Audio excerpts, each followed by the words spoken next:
Hey, good afternoon, everyone. Happy Monday. Hopefully everyone is recovered from the weekend. What happened over the weekend? I don't know. Nerd prom? I think that's what they call it. You never know. Okay, so I have two things at the top, and then we can get into it. So I want to begin actually on a solemn note. Over the weekend, deadly storms devastated communities across the Midwest. We are praying for those impacted and the families who lost loved ones, as well as those who were injured. The White House is coordinating with state and local officials, and we stand ready to provide support as needed. FEMA will be on the ground today to assess the extent of the damage, and tomorrow, the FEMA administrator will travel to Oklahoma to meet with state and tribal leaders and hear directly from those who have been impacted. We are grateful for the first responders and rescue teams who have been working around the clock. Residents should remain vigilant and continue to heed the instructions of local officials. Turning to this week, today kicks off National Small Business Week. Under President Biden's leadership, we have empowered small businesses and small business owners nationwide, leading to a small business boom. We have seen historic growth in business applications over the last 3 years, and we're on pace to set more records in 2024. There have been more than 17 million new business applications filed during the Biden-Harris administration. Building on this progress, the Small Business Administration announced that our administration has awarded a record amount of federal contract dollars to small businesses.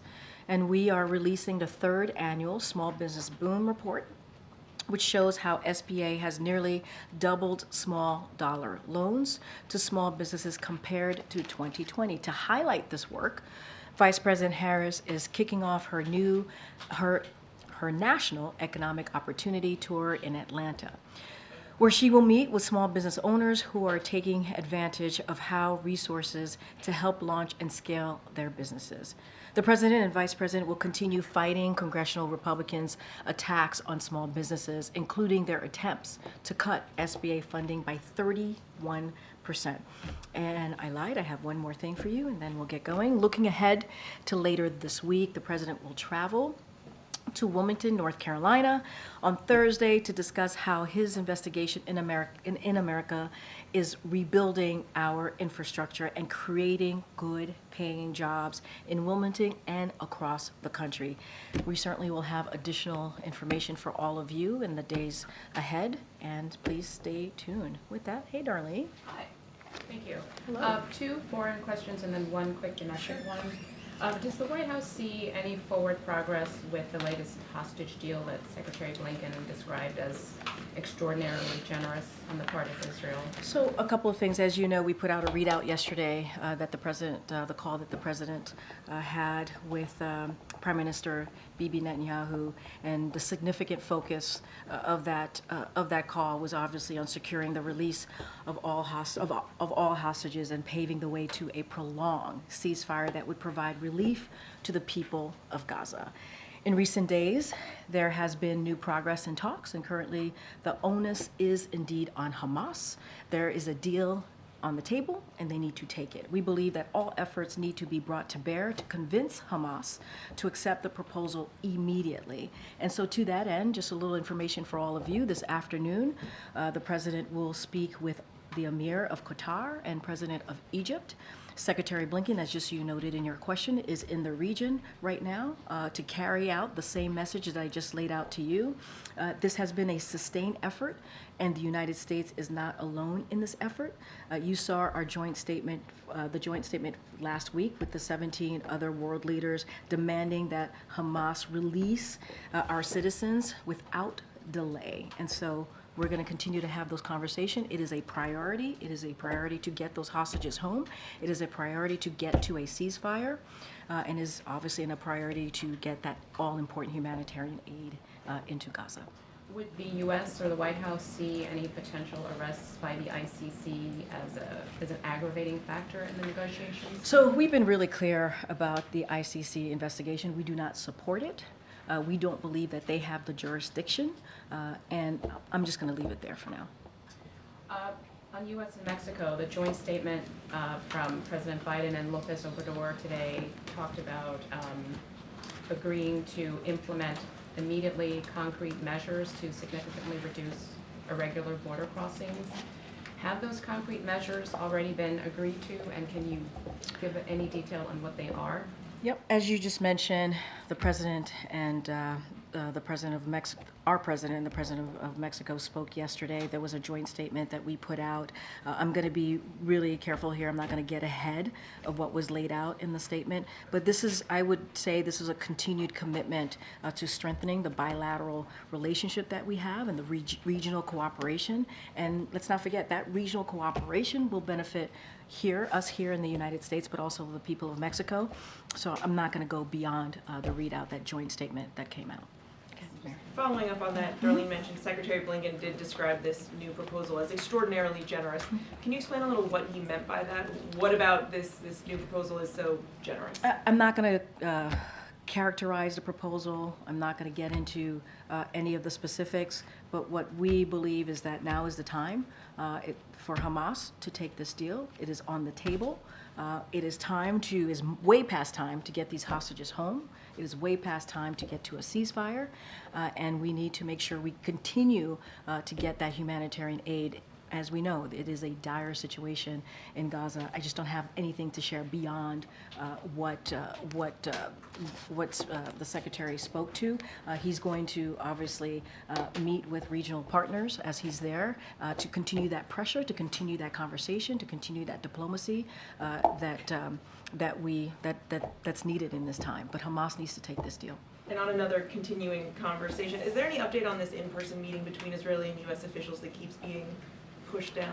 Are you talking about the Rafah, Yes. in regards to the Rafah operations? Look, as you know, Israel has a lot on their plate. They had to deal with what occurred with Iran, and so they've been pretty busy, and in the last couple of weeks, having to protect their security. And so we have had 2 virtual meetings that Jake Sullivan, the National Security Advisor, has led. We believe that they've been productive. We believe that the Israeli government is taking our concerns into account, and those conversations are going to continue. But is it still your expectation that there will at some point We be would, yes, we would like to have an in-person meeting. That is certainly what we would like to do. But in the meantime, we've had 2 important virtual meetings. And in the readout yesterday, we mentioned that the Rafah, potential Rafah operations did come up between the 2 leaders in their conversation. And just on another topic where obviously everyone's watching today what's going on at Columbia University, has the president or anyone from the White House spoken to university leadership? Is the president satisfied with how they're handling the situation? So I will say this. Look, and we've said this many times, this is nothing new. The president has always been clear that while Americans have the right to peacefully protest, that's something that we believe here in this administration. He stands squarely against any rhetoric, violent rhetoric, any hate threats, and physical intimidation and hate speech. Obviously, we believe, and we have said, anti-Semitism is dangerous. It is hate speech, and it is abhorrent. And there is no place for anti-Semitism on campuses or anywhere else. It is a painful moment. We get that. We get that it is a painful moment that Americans are dealing with. And free expression has to be done within the law. And, we're going to continue to be very clear about that. That has not changed. We've been very consistent. Okay, Jeff. Thanks, Karine. Does the White House have a reaction to the Central Kitchen's decision to restart operations in Gaza? Can I just first say that the work that humanitarian aid workers do is brave, is incredibly important, and it is good to hear that they are going back to do the brave work that they continue to do, not just in Gaza, obviously in Haiti and Sudan and many other places around the globe, and so we're happy to hear that. As you know, the president had a conversation with the prime minister about making sure that we deconflict and protect the lives of humanitarian aid workers as they're out there being brave, offering assistance to Palestinians in Gaza. And so we have seen some steps being taken by Israel to do just that, and we will always encourage and continue to have those discussions with Israel to do more. And so we are certainly encouraged by that, by humanitarian aid workers from WCK going back out there, and also encouraged by the steps that that the Israeli government has taken to make sure that more humanitarian aid gets in. Did you consult with them at all about that decision, and are you confident that the aid workers are not going to be at further risk? So we're going to continue to be very clear with the Israeli government on making sure that they are protected, humanitarian aid workers are protected, and we have seen some progress in that deconflicting, and we have seen aid increase. I do want to lay out a couple of things that in the aid, humanitarian aid going in, that we've seen increase. Overall, nearly 5,000 trucks have entered Gaza since early April. That includes almost 200 humanitarian and commercial trucks a day, on average entering Gaza in the last 3 weeks. Some days 400 plus truckloads enter. The United States conducted over 30 airdrops for relief supplies, including over 1 million meals, 141,300 bottles of water to Gaza as of April 28th. And a lot of that is because of the president stepping in and making very clear that we need to do more. And the United States have led in the effort on getting that humanitarian aid. Just lastly, a follow-up on Mary's question. Yeah. Does the White House support peaceful protesters at Columbia or elsewhere being threatened with being removed from the school or being put on discipline or probation? So, do you think that is fair? So, got to be super mindful. These are institutions. Some of them are private, some of them are public, and it is up to their leadership, university leadership and colleges, to make that decision. Not going to weigh in on that from here. We're going to continue to say all Americans have the right to peacefully protest. At the same time, we have to call out any hateful rhetoric that we hear. Anti-Semitism is wrong, and so we're going to continue to do that. But universities and colleges make their own decisions. It is up to their leadership. We're not going to weigh in from here. Okay, Alicia. Thank you, Karine. Our new CBS News poll found that registered voters in Michigan, Wisconsin, and Pennsylvania believe that they would be financially better off if Trump wins. How do you explain that? Going to be careful because we're talking about registered voters. We're talking about a candidate now, obviously the former president who's now a candidate.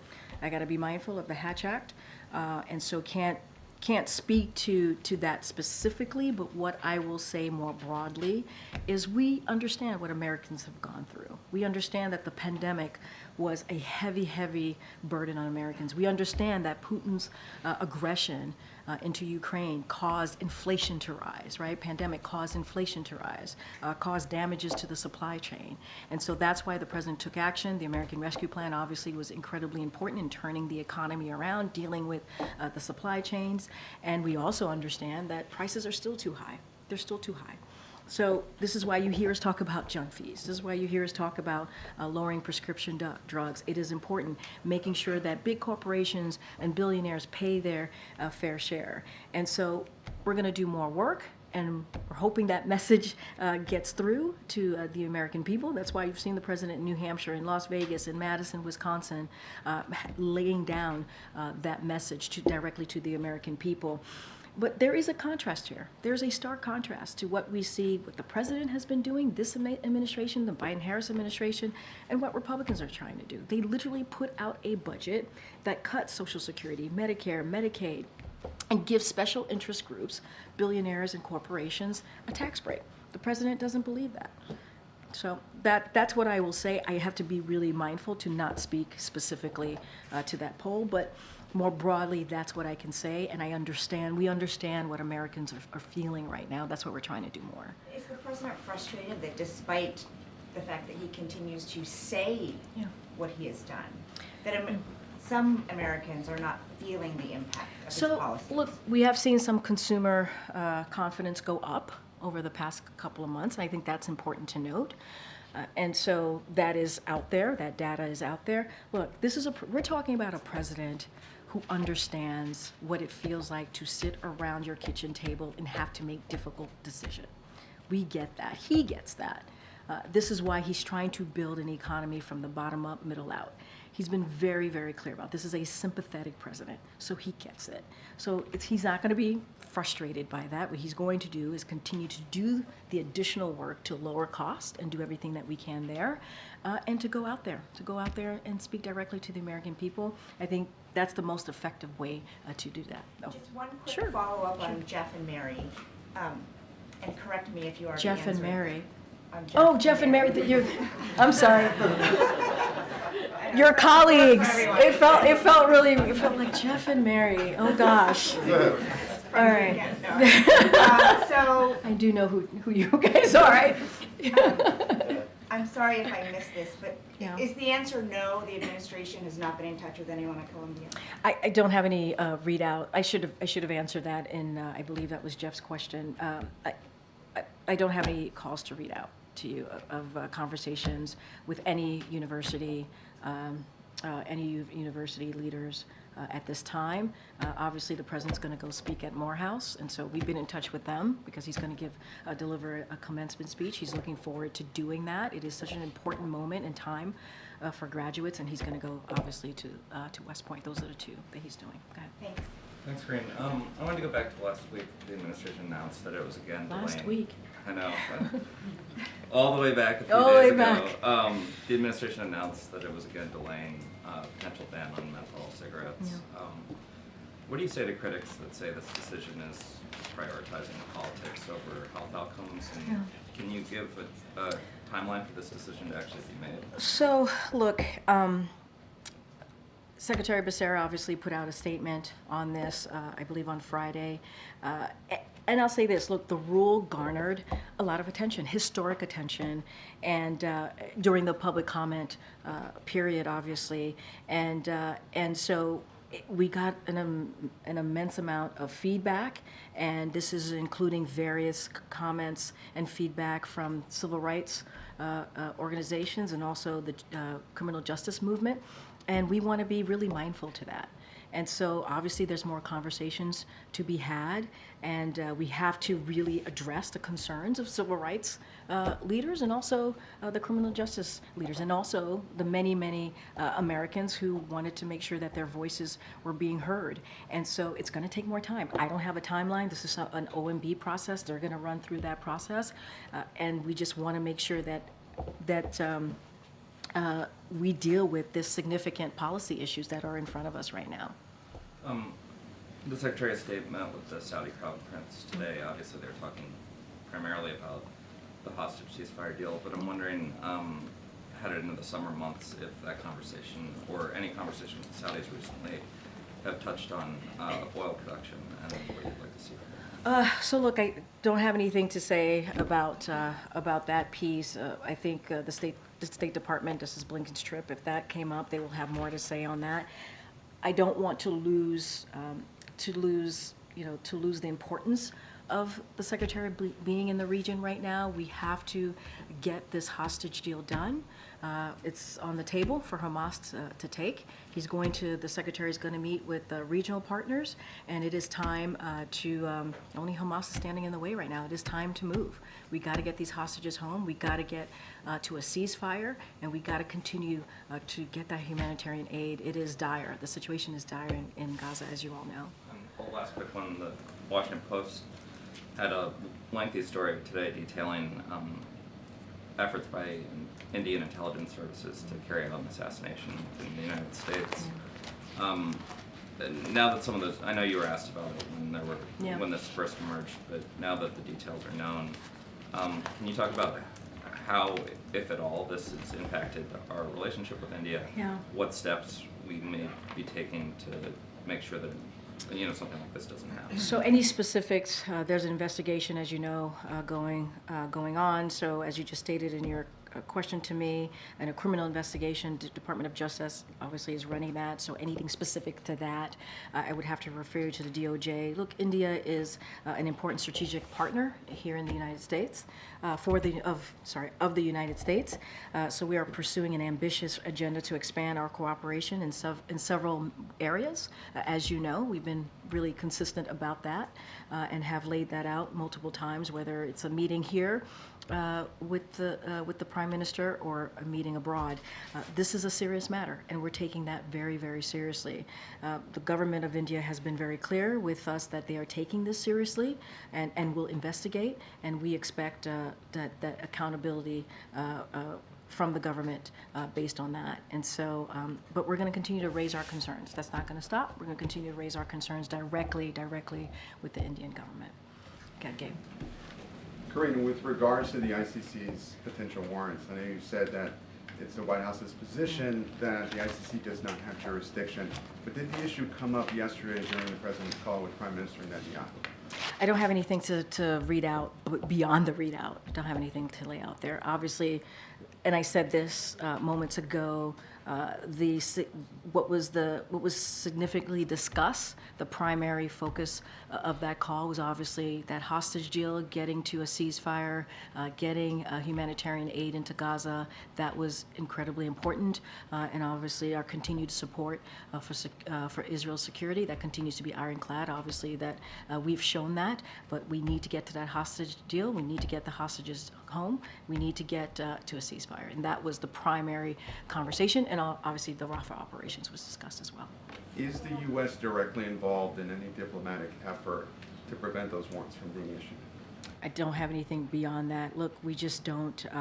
We don't believe it's in the ICC jurisdiction in this situation. We do not support the investigation, and I think that kind of answers that question when we say we do not support this and we do not believe it's in their jurisdiction, ICC's jurisdiction. Excuse me. No, sorry. I'm sorry. No. No. Just have a little bit to say. It was okay. Okay, go ahead. Jake. Switching gears to another topic and following up on what you said earlier about the protests in Colombia. Earlier you talked about how you didn't want to comment on what school administrators might do, but the protesters themselves have now defied a 2 p.m. deadline. Should they leave? The protesters themselves have? Yes, there was a deadline for them to leave by 2 p.m. and they have not done so. What does the White House think? You mean that Colombia has said there's a 2 p.m. deadline for them? Okay. I'm just not going to comment on leadership at colleges and universities, their decisions. That's for them to decide. We've been very clear. Americans have the right to peacefully protest, and we're going to continue to call out any type of hateful rhetoric, any type of potential hateful violence here. It has no place in America. Anti-Semitism, we're going to call out. It is abhorrent, and that is hate speech. We're just going to be consistent when it comes to those types of decisions on campuses. That is something for college, universities, leadership to decide on. And finally, one more, Karine, as a dog lover himself, Oh gosh. what does the President and the White House think about Kristi Noem's upcoming book? Yeah, I saw that. It's very sad. It's very sad. It's a sad story. That's all I have for you. It's sad. Go ahead. Thanks, Karine. More broadly, is the White House concerned about safety issues at university graduations this year? I'll say this, and I kind of said this at the top. Commencement day for college kids is such an important day. You all know that. I'm sure you all have experienced how important it is that day, not just for you or for them in this case, but for parents and loved ones who are here to celebrate their loved one graduating from college, and that is really important. It is important that Americans are given the opportunity to peacefully protest. We have to make sure that is something that is afforded to Americans, and respecting what commencements are truly about. Those things are really important. We hope that schools can hold commencement celebrations while respecting difficult viewpoints that we're seeing right now in these issues, and we understand that it is a painful moment. Is the White House in touch with, or the Department of Education in touch with universities to check on their planning or security measures? So I would refer you to Department of Education on that. I don't have anything to share at this time from here. Go ahead, Asma. Thanks, Karine. What is the administration's response specifically to the use of police force in some of these college campus protests? We saw this at Indiana University, Ohio State, UT Austin. Yeah, so again, I'm going to be really repetitive here. Americans have the right to peacefully protest within the law. That is really important here. Anti-Semitism is dangerous. I know, we've seen the videos that have pretty much gone viral out there, and I can't speak to that. We may have more to say about those videos once we look into that. We'd have to look into them. Just don't have anything to share beyond that. But it is important. It is important for Americans to have the right to peacefully protest. We understand this is within the law, and we understand this is a difficult time, and we're going to call out any type of hateful rhetoric. And so does the administration think the police force or police presence we've seen so far is acceptable? Look, as far as police presence, that's up to the colleges and the universities. That's for them to decide. And we have to be able to allow Americans to peacefully protest within the law. That is important, and that's what the president wants to see. I can't comment on every case. I can't comment on everything that we're seeing out there. What I can speak to is more broadly and what we want to see and what we've called out. If I can shift gears real quick, I know there was discussion, the president himself also referenced the idea of an immigration-related executive order. Is there any update on that front? Look, and I've said this many times before, we believe the bipartisan proposal that came out of the Senate that Republicans rejected because of the former president saying that it hurts him politically helps the president and not himself, not Donald Trump. That's what we saw. That proposal will do the significant work needed at the border, the significant work to move forward on a broken immigration system. That's what we want to see. In the meantime, we always said that we don't believe moving with an executive action is the way to go. We want to see that proposal, but we're always going to look at all options. I don't have a decision to be made. I don't have anything to announce, but we're going to continue to call on Republicans, call on Congress to move that that bipartisan Senate proposal forward. Okay. Thanks, Karine. A couple of questions for you on Saudi Arabia and also on Ukraine as well. Yeah. Secretary Blinken has obviously been in Riyadh discussing the Israel-Hamas war. He's also been discussing the Abraham Accords and normalization of ties between Saudi Arabia and Israel. How confident is the U.S. that those talks can be revived? Look, we're going to continue to have those diplomatic conversations. It's important to do so. We got to be confident. We're going to be confident that that it gets to a place where we have a solution here, and so I can't go beyond that. The secretary, as you said, is in Saudi Arabia. He's going to have look. The important part about what we're trying to do this week and what you're seeing Secretary Blinken, what you've heard from the readout and heard me talk about, you read yourself the readout from the president with his call to Prime Minister Netanyahu, is to get to this hostage deal. We got to get to this hostage deal so we can get to a ceasefire, get that all important, continue to get that humanitarian aid into Gaza. We know the situation in Gaza is dire, and they also had a conversation about the Rafah operations. And so that is really the focus here. That is the significant focus. It is important to get to that deal. The U.S. also said that it's preparing to offer a security package to Saudi. What would that entail? I don't have anything to share on that. Okay, on Ukraine. Ukraine has lost more ground in the last couple of days as it awaits U.S. aid to get there. Mm-hmm. Is there any updates on the state of that shipment? So the aid into Ukraine is ongoing. They have been receiving that security assistance. I'm going to be really mindful here because there are operational security that I want to be careful. And what we hope is it gets to the front lines so that Ukraine could continue to defend itself. And like you said, they have lost ground, and so we're hoping to get that security aid to the brave people in Ukraine. And so, look, it's ongoing. That aid is getting into Ukraine. I want to be really, really mindful on speaking to operational security from here, from the podium. I would refer to the Department of Defense for anything further. Okay, go ahead, Garen. Thanks, Karine. First on, as you mentioned, the Vice President kicked off her economic opportunity tour today in Atlanta, which is a majority black city. Next week she'll be in Detroit, another majority black city. It seems like the administration is trying to reach Black Americans in particular as relates to the economy. Data suggests that Black Americans feel economically burdened and are not aware of some of the work that the administration has done. According to an Economist YouGov poll, only 22% of Black Americans feel they are they feel like they're not economically better off than they were a year ago. Does the White House believe that this tour, or hope that this tour will help change perceptions amongst Black Americans as it relates to the economy? So a couple of things. I think Weijia asked me this question, but a more broader sense of how people are feeling about the economy.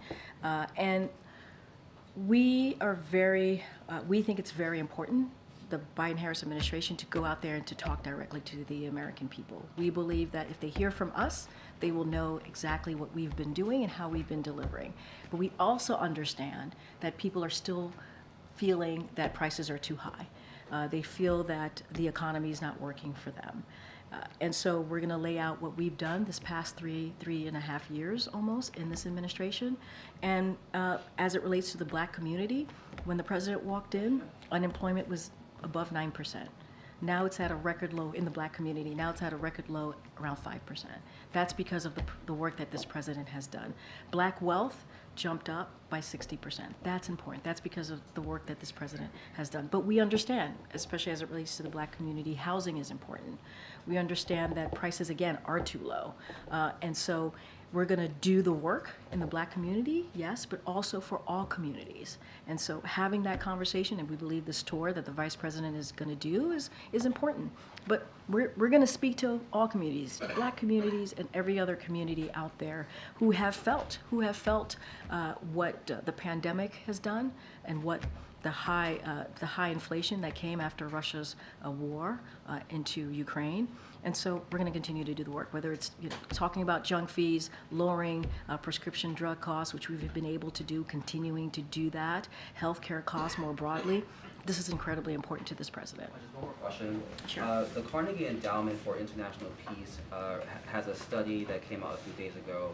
Amongst a study of Black Americans, 45% feel a connection to Palestinians, which aligns with reporting and data that suggests that Black Americans see a similarity between their historical subjugation and what Palestinians are experiencing.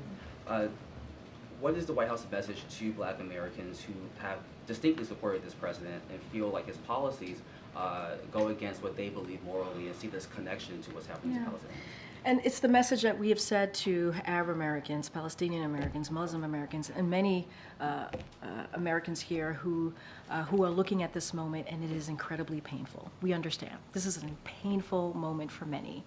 And that's why White House officials, including this president, has had many conversations with communities, leaders of those communities, to hear from them, to listen to them, and to talk about how to move forward. And it is also why it is so important that the president spoke to the Prime Minister of Israel yesterday. That is also why it's important that we see the Secretary Blinken in the region this week to talk about how do we get to a hostage deal that will lead getting Americans home, getting hostages home to their loved ones, but to also lead to a ceasefire. We understand how important it is. And we get that the dire humanitarian situation in Gaza is dire. That's why we've done an uptick and spoken direct conversations with the Israeli government on what we can do to get more aid into Gaza. And so that's what we're seeing. And so we got to get that hostage deal. We do. Thank you, Karine. I wanted to see if you could just elaborate on how the president is taking in some of the scenes from college campuses around the country. He doesn't have any public events on his schedule today. Is he watching some of the coverage? What's his reaction been? Well, I can tell you the president is, like he does every day, is having meetings with his senior advisors, with his team here on an array of issues. I just mentioned that he's going to have conversations with leaders in the Middle East region to talk about this hostage deal, to make sure that we get this done, get Americans home, hostages home more broadly, and make sure we get to a ceasefire. That is something that is incredibly important that Americans want to see. As you're talking about the protesters, they want to see this war end, and that's what the president wants to see, get to a ceasefire. And so he's focused on that. That's his focus. I can't speak to him catching any of what's happening on TV, but I can speak to the importance of the meetings that he's having and these 2 head of state calls that he's going to have this afternoon. Last week, House Speaker Mike Johnson visited Colombia and said that after that visit, he was going to be calling President Biden to discuss potential response, even the potential for a role for the National Guard. Did that conversation happen? And has the president? I mean, look, I would refer you to the speaker. I don't have a call to speak to. As it relates to the National Guard, I've been asked this question. Did that call happen? I Did they don't have a call to speak to. What I can say is that as it relates to the National Guard, that is something that is under the jurisdiction of governors. And I know, if it wasn't last week, I believe it was last week actually, Governor Hochul spoke to that as it relates specifically to what's happening in New York. And so I would refer you to her office. But National Guards, that's not under our jurisdiction, that's under governors. And military aid for Israel, there is a May 8th deadline for the Biden administration to certify that Israel is in compliance with international humanitarian law. Several bureaus within the State Department have reportedly raised serious concerns over what they call Israel's non-compliance. How is the president planning to make this decision? What meetings is he taking? What information is he evaluating? And when do you expect him to make a decision? So look, I will say this: in that conversation that he had with the Prime Minister, he continued to say that give the commitment that Israel's security is ironclad. Our commitment to Israel's security is ironclad. That will continue, and that is a commitment that the president has. I'm not going to speak to a May 6th deadline. That's not something I'm going to do at this time. But look, that the president has been very clear as it relates to making sure that that Israel conduct their operations in Gaza to make sure that we're protecting innocent Palestinian lives. That 2 things could happen, right? 2 things can be true, which is making sure that Israel's security is ironclad. We saw what happened with Iran very recently.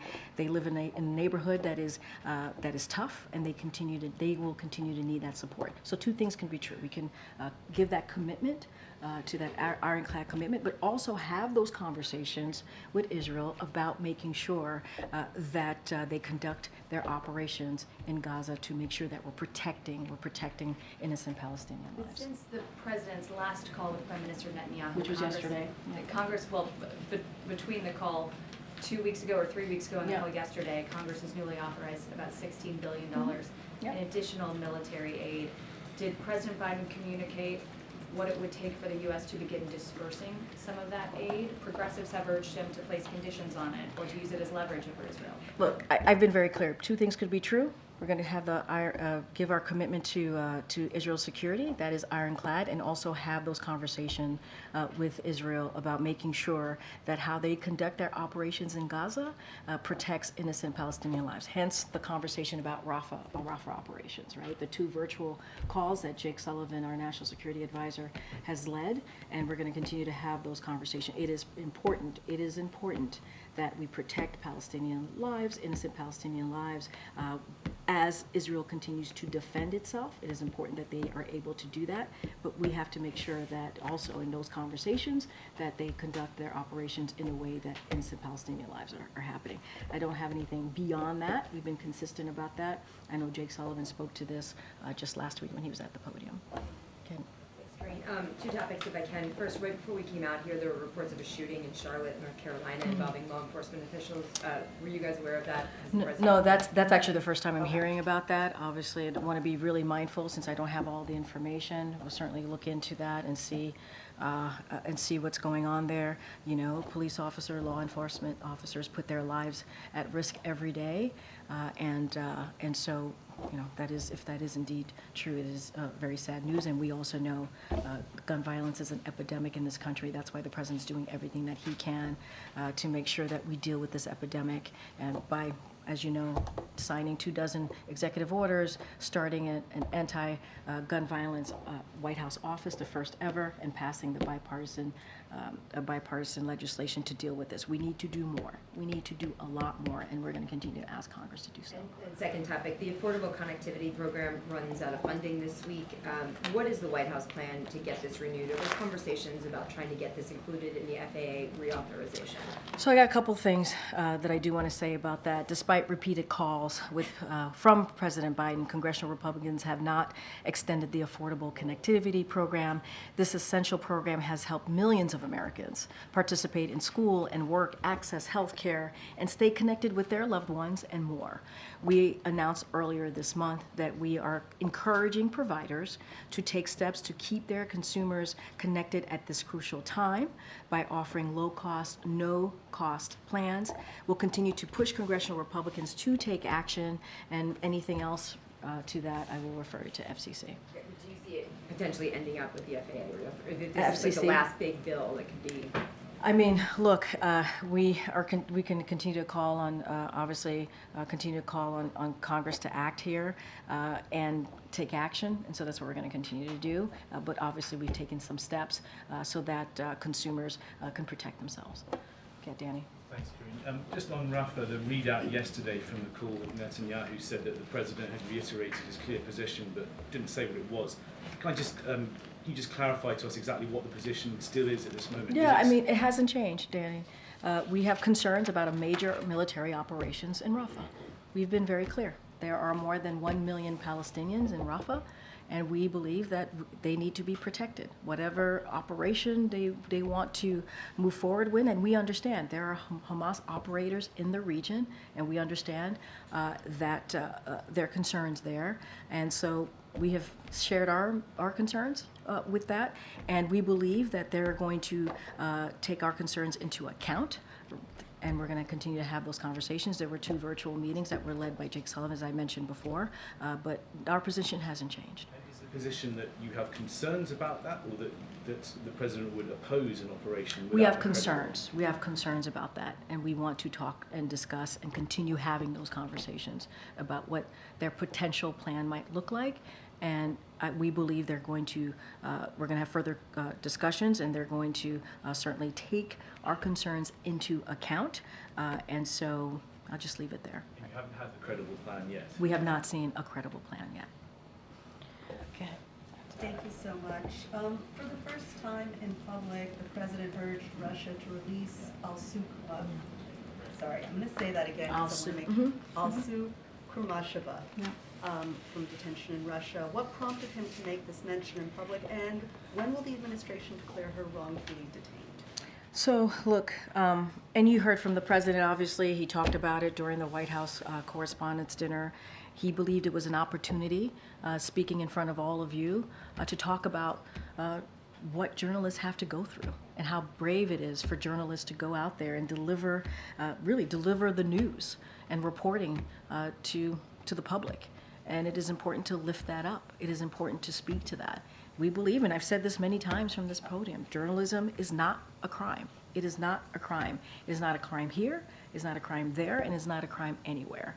And so as it relates to her designation, that is something that the State Department has spoken about. And so we're gonna just leave that to the State Department. Obviously, we've shared our concerns about her detention, and so I would refer you to them. And the State Department has shared their concerns about her detention. But it is a designation that the State Department makes. Got it. So today we heard China's government denying an accusation made by Secretary of State Blinken that they were seeking to interfere in the U.S. election. Does the White House share this concern, and what are you doing to combat it? Well, the Secretary is speaking on behalf of this administration, so obviously we share those concerns. But we're going to continue to have those diplomatic conversations. Secretary, is delivered a message there, and I just don't have anything beyond that. And then finally, you just mentioned 2 head of state calls this afternoon. Yep. Who are they? Is one of them perhaps President Erdogan, and are they still talking about a possible meeting? I don't have anything to share. I thought did you hear what I said about who he's going to be calling? The Emir, he's going to call the Emir, and Egypt. Those are the 2 he's going to call today. I know you're trying to get me to say about Erdogan. I don't have anything to share on that. Go ahead. Good afternoon. By all accounts, the FAFSA rollout was a mess. The free application for federal student aid, college or high school seniors depend on that for financial aid for college. Decision day is May 1st. Who does the president blame for the mess? Say that one more time. I'm sorry. Who does the president blame for the FAFSA mess, the free application for federal student aid out of the Department so of look, Education? We take that very seriously. Obviously, our goal has been to make it easier for very, Americans who need that relief as they're thinking about furthering their education and getting that college education. And so we want to make sure that it's easier for them to be able to get through that process to get that much needed aid. As it relates to FAFSA, we have said, yes, the process has not gone smoothly, and we're doing everything that we can to make it go smoother. We've been, I know the Department of Education has put processes in place to make sure that that happens, and that's what we want to see. We do not want to make it more difficult for Americans to get that much needed aid. We want to make it easier. That's one of the reasons the President has talked about, student debt relief, giving Americans a little bit of breathing room. Now, obviously, this is on the other side of that. We want to make sure that Americans do have an easier process in getting that done. Does the President still have confidence in the leadership at the Education Department after all this? The President has confidence in his Education Department. Is he aware that FAFSA applications are down some 30%, We understand, impacting minority and low-income students? We understand the impact. That's why we're doing everything that we can. The Department of Education is doing everything we can to rectify that issue, and we have. Okay, John. Thanks, Karine.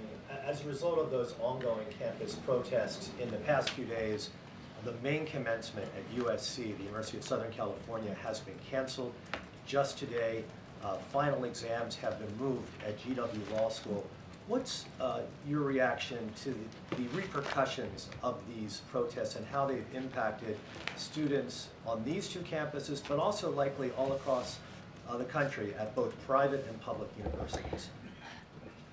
So when it comes to decisions about commencements, decisions that universities and colleges are making, that's really up to them to make. That is a decision that they have to decide what's right for their student body, what's right for their community, and that is on them. So I want to be very clear about that. As it relates to commencement, and I've said this before, look, it is a special day. It is a very special day for students. The President's looking forward to speaking to Morehouse University. He's going to be at West Point later this month. That's something that's important to him, and he knows what families and students are feeling at this time, to wanting to celebrate that moment, especially as they're thinking about their last 4 years and moving forward.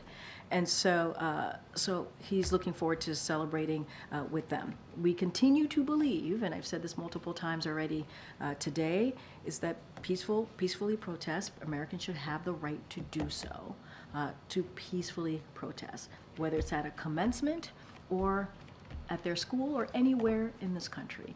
It has to be done where we do not have hateful rhetoric, violent rhetoric.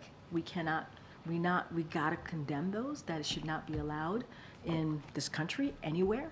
And so we're gonna be consistent on that. We have been about condemning hateful rhetoric, hateful violence. Hate has no place, should have no place in America. But those are decisions that are made by colleges and universities, their leadership. Good, Phil. Thank you. Two topics quickly. When the President expanded the definition of Title IX to include gender identity, a handful of states, including Florida, announced that they were directing their public school systems to ignore that policy directive. First, what's the White House's response to their objections? And then second, should we expect the administration to challenge state policies or laws that distinguish between biological males and females in high school sports? Look, there's a lot of litigations happening, so I need to be really careful. So I'll just say that every student deserves a right to feel safe in school. That's what it should be all about, strengthening and restoring vital protections that the previous administration got rid of. When you think about the Title IX updates that you've seen from this administration. And so, look, don't have much more to share outside of that. Department of Education has more information on that specific, what the new announcements that we've made, but every student deserves the right to feel safe. And I'm just gonna leave it there. And a second topic, last week a Secret Service agent who was assigned to Vice President Harris's detail was removed from her duties after reportedly attacking the commanding agent in charge. Was the President made aware of that incident, and are there any steps that are being taken to ensure that the vetting is absolutely perfect so that someone in that important of a detail So I have to be really mindful and careful. That's something for Secret Service to speak to. I can't go beyond that. And I know that they put out a statement, and I believe, yes, the president is aware. Very good. Thank you.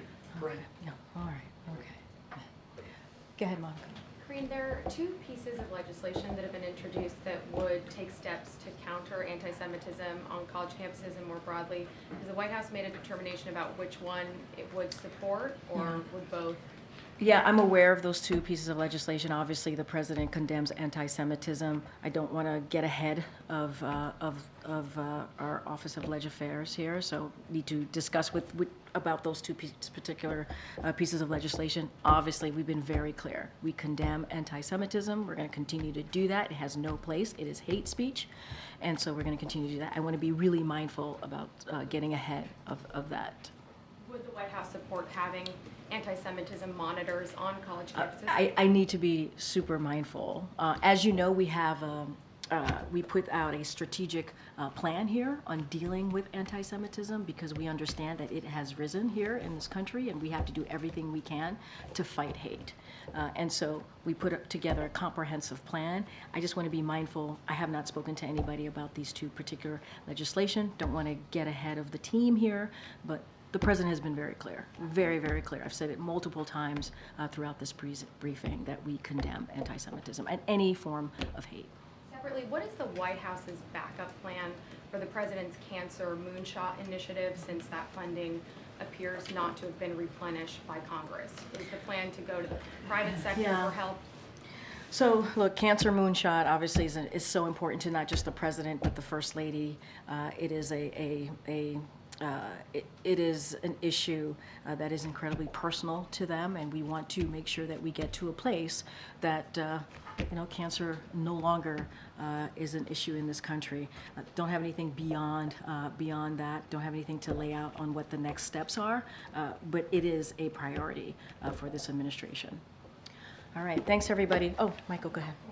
Thanks, Karine. Back I know I on, was going to call the you. I forgot. ICC, just wondering how concerned is the ICC? Yeah. I'm just wondering how concerned is the administration that any potential charges against Israeli officials could maybe jeopardize the ceasefire talks? Look, I am not going to go beyond with what I've said. We don't believe the ICC has the jurisdiction. We don't support this investigation, and I'm just going to have to leave it there for now. Thanks, Michael. All right, bye everybody. Thank you.